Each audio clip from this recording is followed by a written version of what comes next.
not, I don't know if anybody will see this ever, but we are on record. But it's just there in case, someone who missed it wants to watch it. I mean, Bob might want to, look and see what kind of horrible jokes I told, or, who knows who might look at it, right? So he can laugh and say, keep your day job. I'm going to miss that tonight.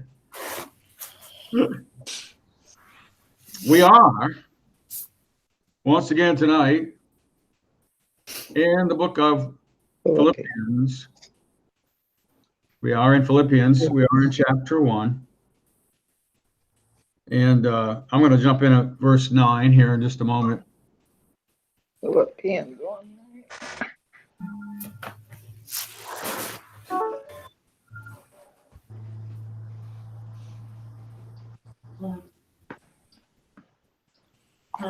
So we're not going to go back and rehash everything from last week, but I did want to begin reading prior to verse 9. And I'm going to begin at verse 3 and just read down to that. The Apostle Paul writes, writing to the Philippians there, I thank my God upon every remembrance of you, always in every prayer of mine, making requests for you all with joy, for your fellowship in the gospel from the first day until now, being confident of this very thing, that he who has begun a good work in you will complete it until the day of Jesus Christ. Just as it is right for me to think this of you all, because I have you in my heart, inasmuch as both in my chains and in the defense and confirmation of the gospel, you all are partakers with me of grace. For God is my witness how greatly I long for you all with the affection of Jesus Christ. So we'll stop there for a moment. So that's just gets us back into our thought process here concerning this chapter. And so the key verse there that we just read is verse 6, being confident of this very thing, that he who has begun a good work in you will complete it until the day of Jesus Christ. He's praying for them to develop and grow in the Lord, continue to do that. And then Brenda rightly pointed out last week the very personal relationship that the Apostle Paul had with those at Philippi, because of the things that they experienced there in establishing the church, things like being imprisoned in the jail. We all remember the story of Paul and Silas in prison and other things that happened there. And he developed very close, I'm sure, with many of the churches that he established. So he had a very, very strong feeling for them, great love for them. And he felt like a spiritual father to them, which he was. And so with that, then we see what he's doing in this epistle is he's saying, I'm praying for you always. I love you, and I'm praying for your development. I'm praying for your growth. I'm praying that you'll mature and continue in God's grace. And then that brings us to verse number 9, which will begin tonight. And this I pray, continues in this thought process, that your love, and he talked about how much he loved them and he commended them for their love. This I pray, that your love may abound. So they were recognized for the love of God that they expressed, and the love of God, of course, he had for them and they for him, but also just as a group. And so I just want to stop there for a moment. I think our church is recognized, our little body, as a church that expresses love, that has God's love. There's a lot of things we don't have. We don't have a lot of people, and nothing fancy about us at all. And we could go on and on, but one thing that we do have, I think, really sincerely, which I know we have, is the love of God. We have very close relationships with each other. And I feel like when people come in, new people, they feel that love, and we express that love to them. They're welcomed. They don't. There are places, believe it or not, I know you know this is true, because all of you have been around the block a few times, just like I have. There are places, churches, where you go in, and if you're not a part of the church, you don't feel that welcome. You don't feel like people are embracing you, at least not till you're there for a while. And there are other places where, there's a great effort to reach out. But there are places where you don't feel welcome because you're not in the group. And I don't think that's true. I think of us, somebody comes in, we're excited when somebody comes in, right? And and not just excitement because we are small and it's always good to have somebody else, but I believe we do express the love of God to each other and to others. The Griffith Church of God has always done that. That's what got me going there. Mm-hmm. Mm-hmm.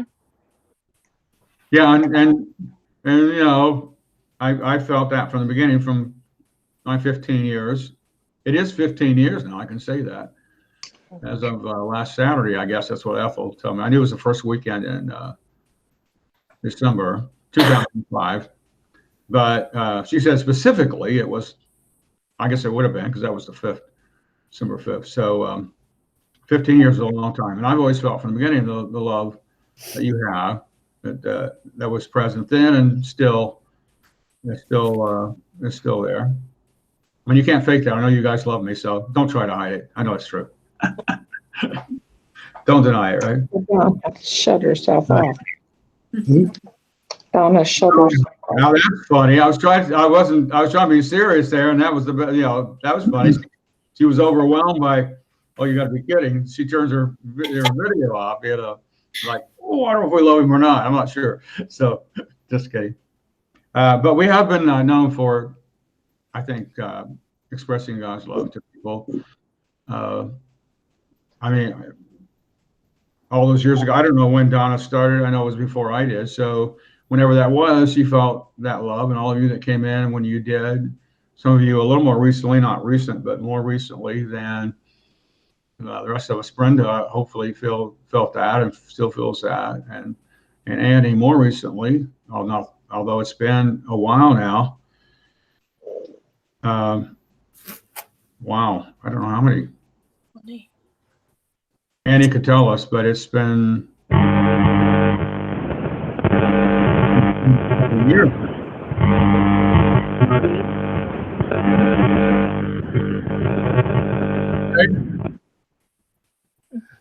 I don't know what she did to do that, but I couldn't tell you my name. It's been for years.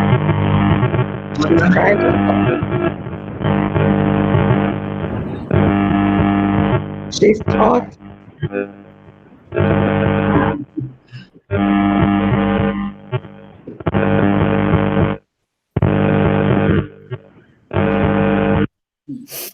that a train? No, it's Annie talking. Oh. Hey, Annie, we can't really hear you what you said. Sorry. That was good.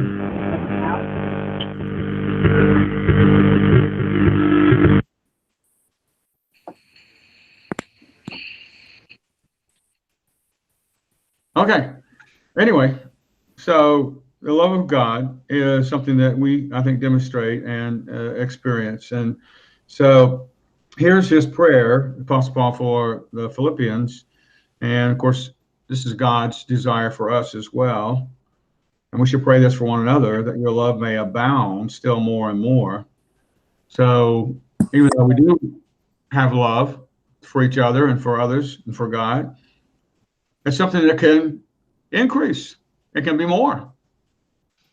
That's something to strive for, right? To be filled more and more with God's love and express that more completely. And so your love may abound still more and more. And in the love of God, that you would experience what? In knowledge and all discernment. So in this love that you have, God's love, so we move within the love of God. So God is love. How many know that? That's what John says in 1 John 4. Not just 4, but other those chapters. Specifically in chapter 4, it says God is love. So if you want to talk about God, God, in one word, is love. Love is not just something that he has as an attribute. Love is an essential element of his being. It's a part of who he is. It is something, he is the source of that. It's coming from who he is, from his divinity. He is love. So God can be described that as love. And all that he is and all that he does is initiated from that truth, that God is love. So that being true about God, then, we have received the love of God into our hearts. It's been Romans chapter 5 said it's been shed abroad in our hearts, King James, in verse 5, or poured out in great abundance in our hearts. And all that we experience in God then is in his love. So outside of that, there isn't anything, because our relationship is based in God's love. For God so loved the world, John 3:16, that he gave his only begotten Son, that whosoever believes in him should not perish, but have everlasting life. And the love, what we call the love chapter, 1 Corinthians chapter 13, describes the perfect love of God. And Paul, in essence, says there, if you don't have God's love, then you don't have anything. That if it's not the basis of all that you do, if you have spiritual gifts that are awesome in themselves, if it's not fueled by the love of God, then it's just hollow, it's empty, it's nothing, means nothing, because God's love must be the basis for everything. So everything in our relationship with God is in his love. So really, by saying, I desire your love may abound more and more, in verse 9, he's saying, I want you to come into a greater relationship with God, who is love, and for his love to fill you more and more. And in that relationship with God, everything occurs. So when he says, within that, you may abound still more and more in knowledge and all discernment, that you may approve the things that are excellent, goes on to show things. So what he's saying is, within that context, within the love of God, we are able to grow and develop in him. Outside of his love, you can't, because he is love, and it's all based in that relationship of love. So in that love, as we abound more and more in that love, then we also grow in specific areas that he wants to mention here. So that you would abound, so not just have a little bit, but you would abound, have a great overflow, still more and more in knowledge. Look at the first one, knowledge. So in this relationship of love that we have with God, who is love, can any of us deny that we can increase in knowledge? We can. We can know him more, can't we? We can know more about him. Even though we've walked with the Lord, some of us, for a long time, right? Even though none of us are past 29, still we've known the Lord a long time. Yeah. But we can still know him more. And so one danger for Christians is to believe that if they've served the Lord a long time, that, well, I already know everything I need to know, and I've experienced everything I need to experience. There's nothing really new. That's not true. We can grow more in our relationship with God, just like only in even a greater way. But it's also true, I might add, just a matter of making this statement, in your relationship with others, you can continue to grow too, and in your relationship with your husband or your wife or your friends or whoever. you can always grow in that relationship and intensify the love that you have in that. And so that's certainly true about God. We can learn to know him more, become more intimate in our knowledge of him. And so, you know what's surprising sometimes, if you are married, for example, and you've been married for many years, there are occasions when your mate will surprise you. Isn't that true? You're like, I didn't expect that. Or find out something that you didn't know. I remember one time, been several years ago, of course, because Lorraine's been gone for 6 years, over 6.5 years. Well, pushing that. But one time she found out just by accident, because I hadn't really said a lot about it, but she found out that I really like olives a lot. And we've been married for years and years and years. She says, I didn't know you liked olives. Oh yeah, I like olives a lot. It's like, well, I didn't think about getting them at the store or whatever. I don't know, but I always did really like them a lot. But she didn't know. She knew I love bananas. That was obvious since I had one. Well, in those days I had 2 a day. I've cut back to 1, just one small one a day. But I used to have 2 a day, so she knew that. But the olive thing she didn't know, so that was something surprising. And so that would be true. There are still things that you don't know if you're married about your husband or your wife. There are some things you probably don't know about your kids, your friends, the 2 sisters on tonight. The probably things you don't know about your sister, even though you know each other well, because it's hard to know another human being totally and completely, isn't it? It really is. And there's so much, it's so complicated, so complex. There's so much to get to know. Well, that's true of us.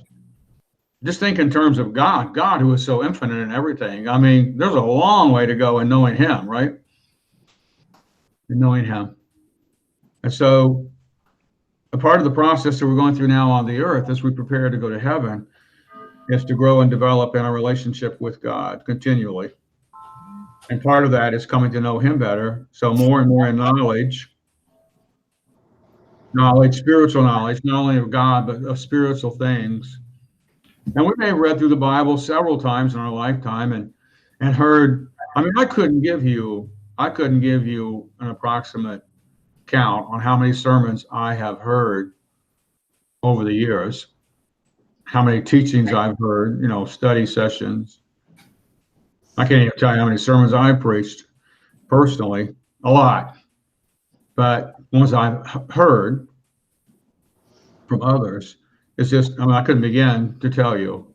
And that's true of most of you also. As far as that is true. But that doesn't mean we know all that there is to know, right? Now, it is true that it's kind of rare when I hear something brand new that I've never heard before from somebody that speaks. But there is always growth that's possible, right? This personal revelation that comes through teaching and preaching, sometimes your own time with God.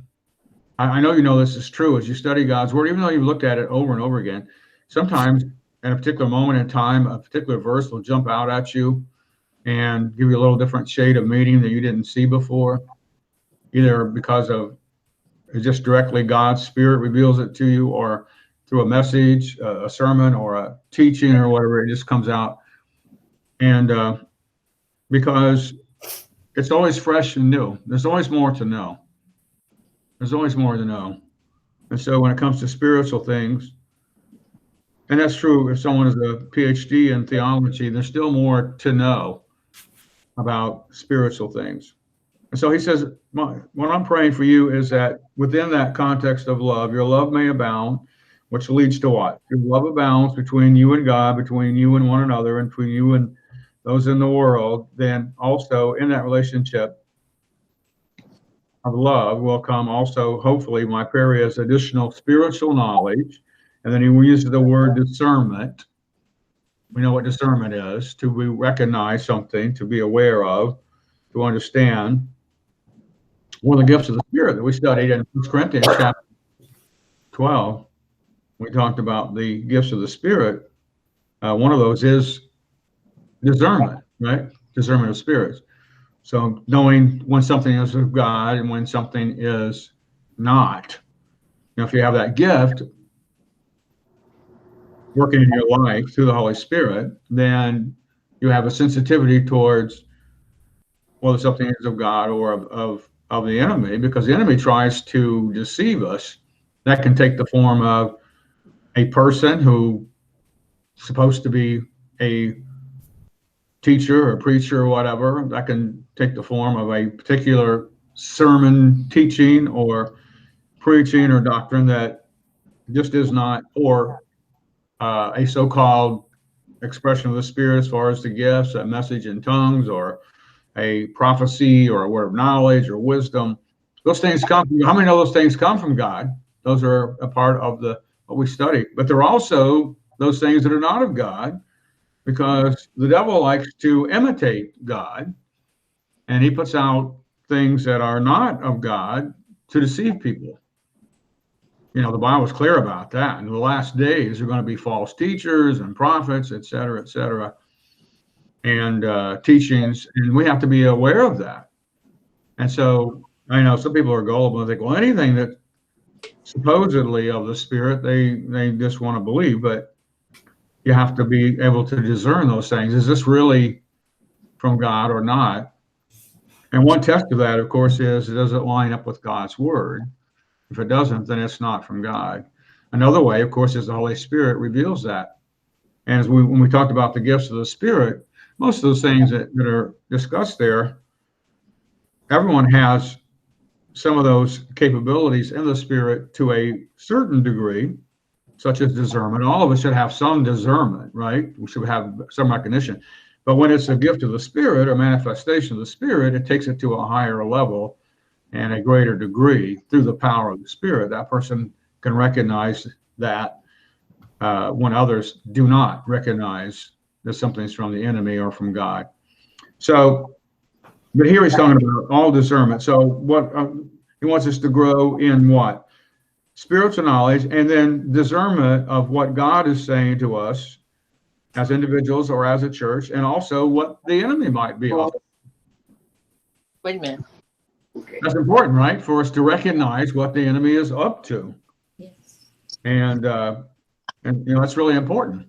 And so his desire would be that they would grow in these things. This should be our prayer for each other also. That we would grow in our knowledge and also discernment of what the enemy is doing, especially when the Bible talks about, as I said, in the last days, there's going to be false teachers and preachers and prophets, et cetera, and doctrines. So we have to be on guard. 5 minutes when you stop. Right. Yeah. Like 4 times and it didn't die. We really have to be on guard. Finally down the road. And I couldn't get it to go. A couple plugs. We have to be like the Bereans who, when Paul was sharing with them, they checked out the scriptures to make sure what he was saying was really true. Okay. We have to be like that, and we have to be aware that everything that we hear is not from God necessarily, and so that's something we need to grow in. Any questions or comments before we move on to verse 10? Well, you said possibly there's something about Sandy or I that we don't know about each other. I was thinking hard trying to figure out what it might be.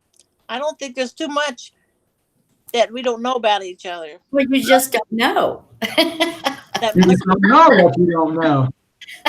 I mean, we know all our faults and Not too much we don't know. Yeah, I didn't say there wasn't. Right.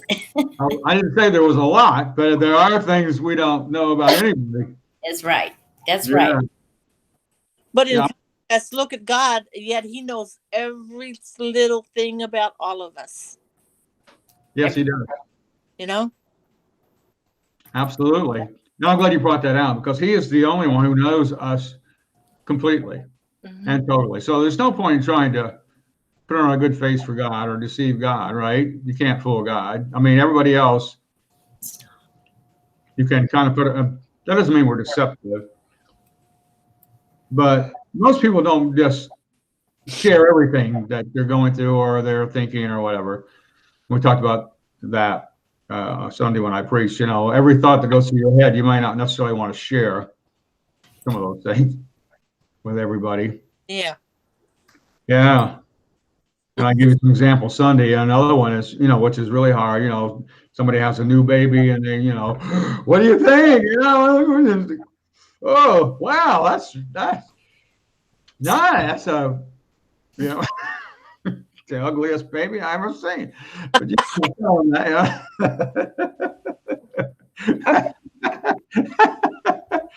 you know?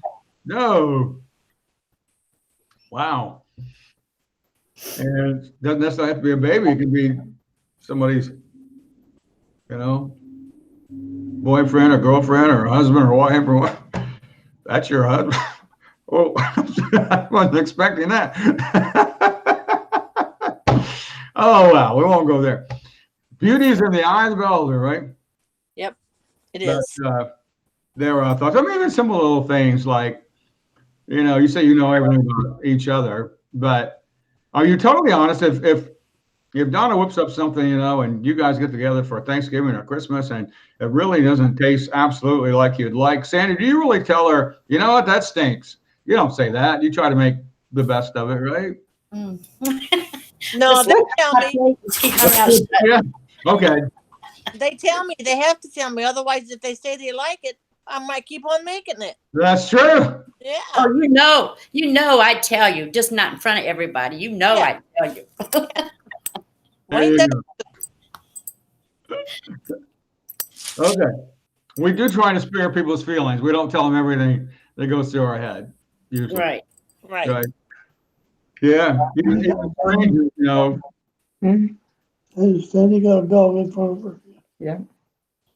I mean, every time there's something stupid around, we don't necessarily tell them, right? Like, oh, that's stupid. You know, especially people we don't know, right? So, okay. It's okay. Moving on. All right. Verse 10 continues in this thought of praying that your love may abound still more and more in knowledge and all discernment.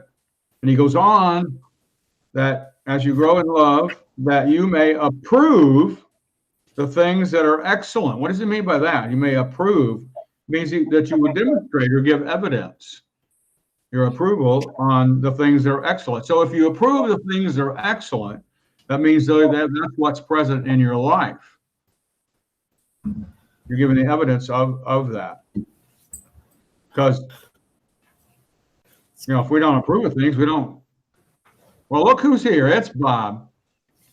Well, now we're going to have to back up to the beginning and go really quickly. No, I'm just kidding. Okay, go ahead. Now, this is being recorded. You can go back and look at it if you care to. All right. So that you may approve or give evidence of the things that are excellent. So as you grow, there will be excellence in your life, spiritual excellence, things that are high and low. So that would be the opposite of things that are not excellent, things that are carnal, things that are of this present world. And so you will grow and develop in spiritual excellence, that you may be sincere. Now that's an interesting one. Sincere. Are human beings capable of insincerity? Yes? No reaction. Are we as Christians, are we capable of being insincere? I think so. That gets kind of close to lying or deceiving or whatever, but we wouldn't call it that. We don't want to call it that. But so sincerely follow, it means here, of course, sincerely following after God with pure motivation and really wanting to. So what would be the case if they were not? I mean, he wants them to grow in that, of being sincere, sincerely following God. So what would be the opposite of that? That would be like people going to church just to go to church, not because they're sincerely wanting to follow Jesus, just something And it doesn't have to be where you're trying to deceive people either. You can lack sincerity if you go to church just out of duty or obligation, but you're not really working on getting closer to Jesus. Isn't that true? I mean, you just go because, well, I guess I need to go. That's not sincere, is it? Although if anybody does that, we still want you to come. Don't stop coming. But that would be, and so there needs to be within us a greater and greater sincerity in following after Jesus Christ. We are sincere. He's not saying you're not sincere at all, but you can grow in that so that everything you do is for the right reason and you're all in, you're totally passionate about it. We go to church because we're passionate about being there, about worshiping God, about seeing the brothers and sisters and whoever else comes in, ministering one to another, not just because, well, I guess I need to go. Don't want to go, but I guess I need to go or should go. God expects me to go. People at church expect me to go, but I don't really want to go. But we should be like David who said, I was glad when they said unto me, let us go into the house of the Lord. So you come in sincerity before God. Jesus told the woman at the well that God was looking for those who would worship him in spirit and in truth. And truth is the same concept as being sincere here. So in truth, not just a show of religion, but because you love, we're talking about love, right? You love God. What did Jesus say? The greatest commandment is what? That you should love the Lord your God with all your heart and all your mind and all your strength. And he says the second one's very similar. You should love your neighbor as you do yourself. So it's all about that, sincerely loving with all that's within us, in sincerity. There's a lot of religions in the world, and people sometimes are sincere about that, but they don't have a personal relationship with their God, because the only one true God is the one that we serve. And we can have a relationship with him that is in the love that he's given us, and we can have a sincere relationship with him. And so if we strip everything away, so we don't go to the house of God just because we feel an obligation. Some people go to be seen by others. Nobody in our group, of course, would do that. Or variety of reasons, to be seen of others, to impress others, whatever. And or there's just all kind of reasons why people do what they do, but we should do it in sincerity towards God, because we love him with all of our heart and we want to worship him. And then he moves on to say, and without offense. So we may be sincere, and then without offense till the day of Christ. So without offense would apply to one. In other words, you're not guilty before God. So we need to, in this, as we grow in the love of God, then there should be fewer offenses.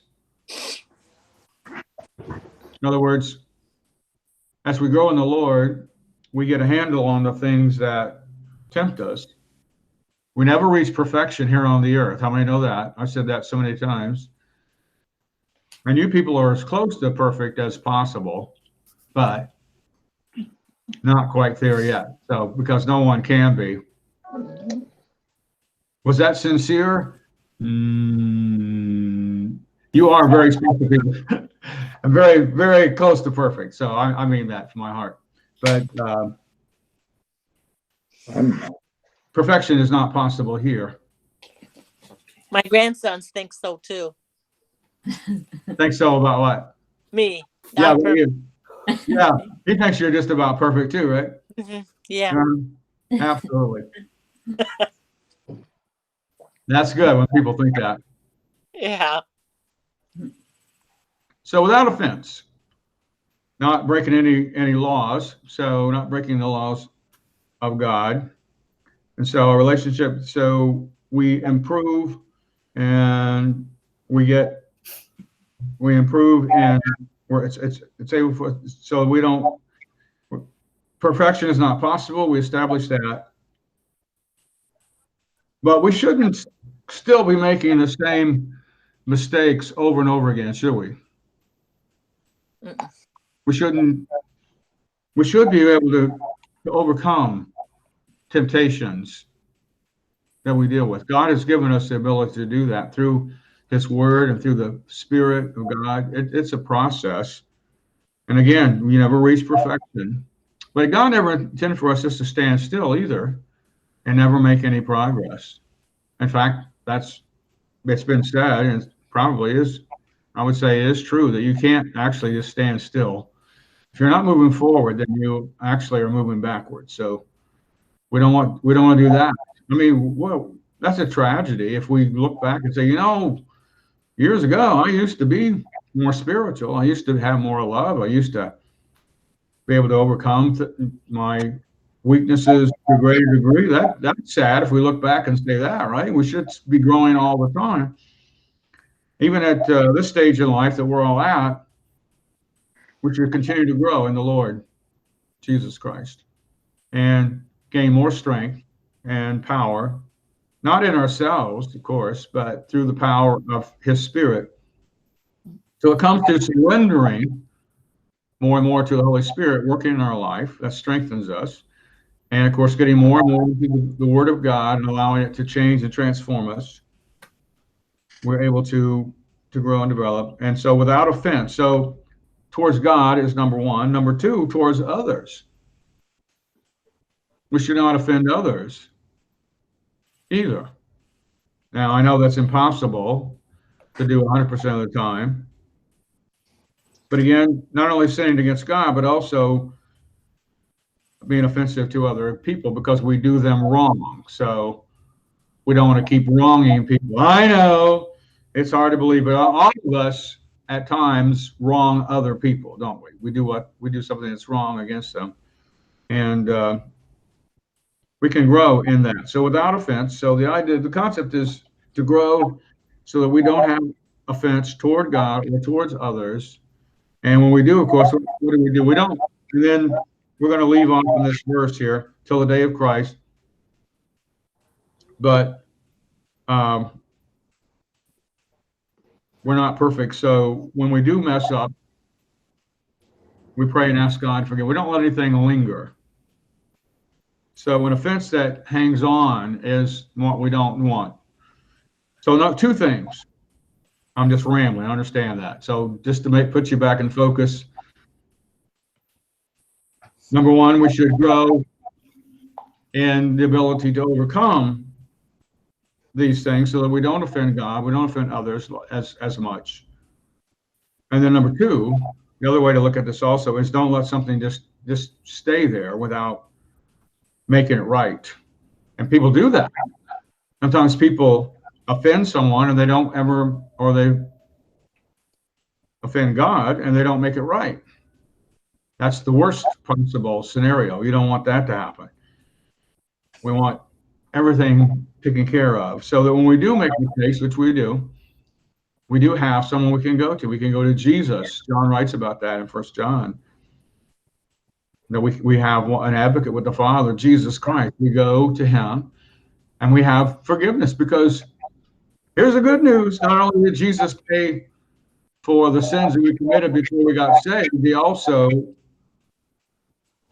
died for the sins that we commit after we're saved. The wrongs that we do are also covered if we ask for forgiveness.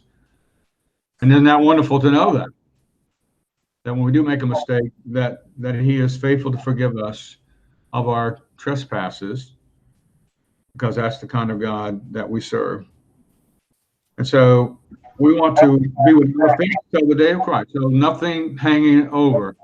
So when we do wrong someone or we offend God because of what we've done or failed to do, we want to make it right and get things right with God till the day of Christ. And so the day of Christ, we talked about that before. In verse 6, we'll complete it until the day of Jesus Christ.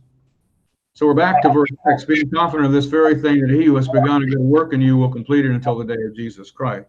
So we're still talking about that. So till the day of Christ, still the day of the Lord, which begins at the second coming of Jesus Christ, which is in two phases. The rapture begins all that, and then we go through that tribulation period where we're with the Lord, and then the judgment of God comes upon the earth, and then the second phase of his coming, he comes back with all the saints, including us.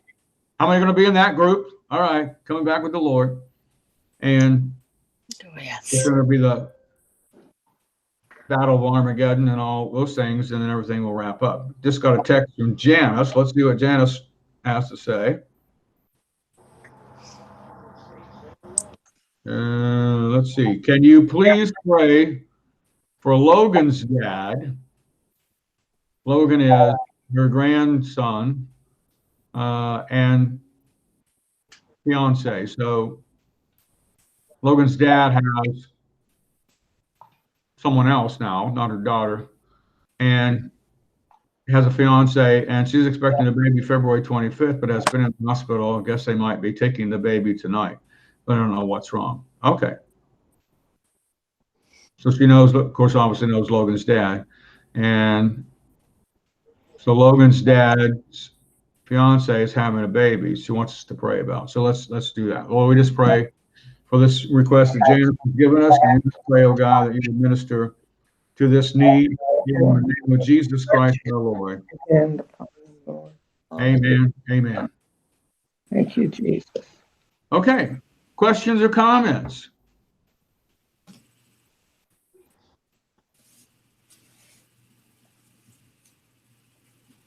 Anybody? Your mics are not turned off, right? Although I think Andy has hers turned off, but actually Donna has yours on. With being righteousness by Christ is the glory. So we're going to talk about being filled with the Holy Spirit. Yeah. He's trying to talk. Okay, any closing thoughts or comments? Annie, if you can hear us, we're not ignoring you. We cannot hear anything you're saying. When you talk, nothing comes across but static. Yeah. So you might want to click on your phone as far as the regular audio video, and we can hear you then. Up to you. You'd have to log out of what you're doing now, I guess, with your phone. I'm assuming it's the same phone. It's probably using your cell phone to call in. Anyway, be that as it may.